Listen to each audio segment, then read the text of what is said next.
भारत माता की जय जय श्री राम। আজকে আমাদের মধ্যে উপবিষ্ট হয়েছেন বিশ্বের সর্বশ্রেষ্ঠ জনপ্রিয় নেতা 140 কোটি ভারতবাসীর নয়নের মণি, ভারতবর্ষের যশস্বী প্রধানমন্ত্রী, শ্রদ্ধাস্পদ প্রণম্য মাননীয় শ্রীযুত নরেন্দ্র মোদীজি, তাকে আমি পশ্চিমবঙ্গবাসীর পক্ষ থেকে ভারতীয় জনতা পার্টির সমস্ত বিধায়ক মণ্ডলীর পক্ষ থেকে আন্তরিক ধন্যবাদ ও কৃতজ্ঞতা জ্ঞাপন করি। মঞ্চে আমাদের ভারতবর্ষের রেলমন্ত্রী অশ্বিনী বৈষ্ণবজি,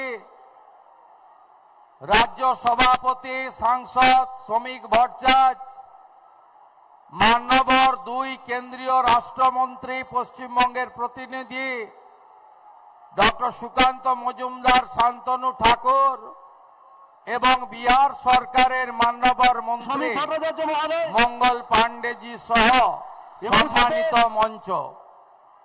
আমরা প্রত্যেক দিনই বলি, কিছুদিন আগেও আমি গাজলে চাঁচলে সভা করেছি, আজকে আমরা আমাদের নেতার কথা, বিশ্বের নরেন্দ্র মোদীর কথা শুনব।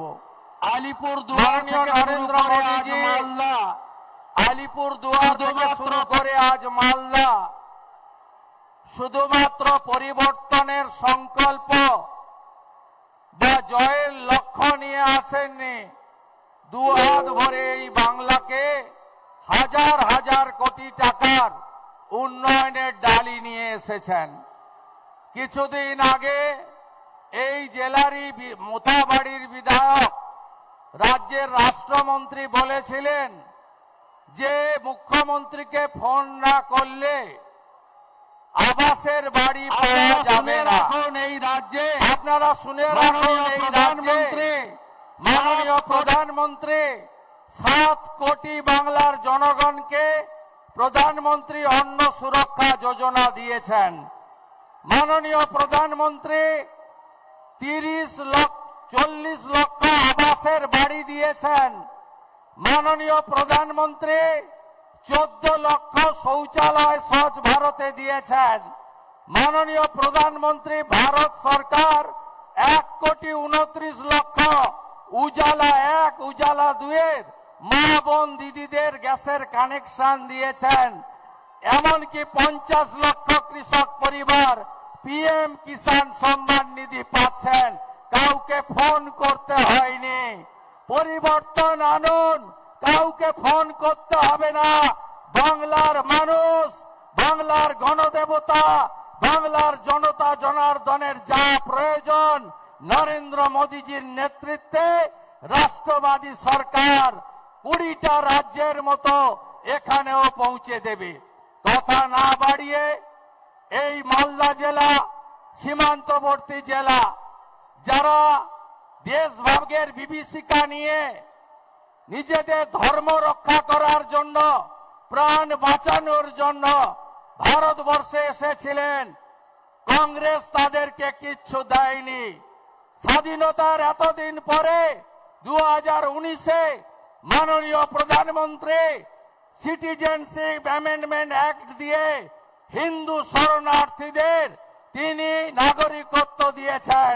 তাই প্রধানমন্ত্রীজিকে আমরা আরেকবার প্রণাম জানাই। শুধু তাই নয়, 2024 সালে আগস্ট মাসের পরে রাজনৈতিক পরিবর্তিত পরিস্থিতিতে বাংলাদেশ থেকে অনেক হিন্দু প্রাণ বাঁচাতে ভারতে এসেছিলেন, আর পশ্চিম বাংলার মমতা ব্যানার্জির পুলিশ তাদের ধরে ধরে জেলে পুরছিল। মাননীয় প্রধানমন্ত্রী ভারত সরকার 1 সেপ্টেম্বর 2025 নোটিফিকেশন দিয়ে বলেছে কোন হিন্দু শরণার্থীর গায়ে কেউ হাত দিতে পারবে না, হাত দিতে পারবে না, হাত দিতে পারবে না। তাই নরেন্দ্র মোদীজিকে বলবো, জনগণকে বলবো, হিন্দু শরণার্থীদের বলবো, হিজ মাজারে রাখবো, তোমায় ছেড়ে দেব না। ছেড়ে দিলে সোনার গৌর আর যে পাবো না।